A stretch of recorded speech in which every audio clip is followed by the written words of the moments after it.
Recently, a lot of people have been asking me, Joey, about 2026, how we're going to enter another interest rate hike cycle. First of all, this is historically quite rare, and people are asking for my thoughts. To begin with, those who ask me this question, or those who are worried about rate hikes, are usually people who haven't experienced the cycles of interest rate increases and decreases in the property market. If you've studied economics, you'd know there's an invisible hand in the market that regulates interest rates. And if you look at Australia's past 30 years, interest rates have never been constant.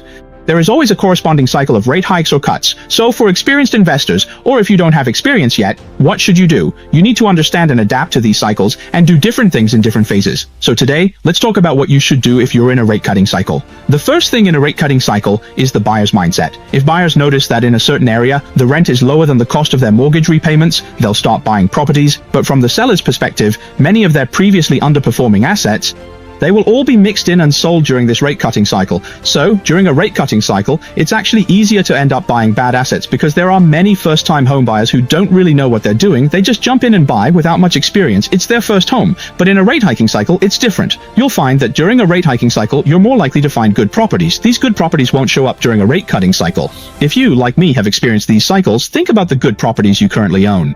Did you buy them during a rate hiking cycle or during a rate cutting cycle? In a rate cutting market, buyers are frenzied. If you don't buy, someone else will. For those holding good properties during a rate cutting cycle, their cash flow is strong enough to hold on to them, so they have no reason to sell. Think about it. Isn't that the case? It's during a rate hiking cycle that many people can't withstand the cash flow pressure and are forced to sell. There are many properties with high appreciation potential and great development prospects, but the owners can't hold on to them. They have to pay $3,000 to $5,000 in mortgage payments every month, but as interest rates go up, they're only collecting $1,000 or $2,000 in rent, or sometimes it's just a vacant lot. The real bargains, the good properties I've personally acquired, all the best deals, were bought during rate hiking cycles. Once a property enters a rate cutting cycle, it becomes much harder for us as buyers or agents because there's so little inventory on the market.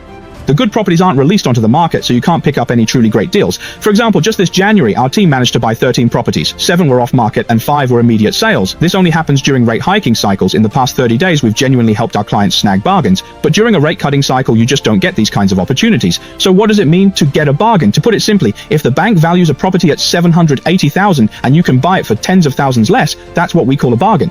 Or you might buy a great property at market price, and it has tremendous development potential. But during a rate cutting cycle, you simply can't get such a good deal without paying a premium. On the other hand, once we enter a rate cutting cycle, if you're planning to buy a house, you must carefully calculate your cash flow. Why is it that my own properties or those of my clients aren't so sensitive to interest rates? The reason is that our rent-to-price ratio is very high. No matter which city you're in, generally speaking, in any country's capital city, the rent-to-price ratio is around 3%. When the bank's interest rate exceeds 3%, you're definitely going to get hit hard. You have to find a way to buy properties with a rent-to-price ratio above 5%. For example, in Melbourne, we might renovate or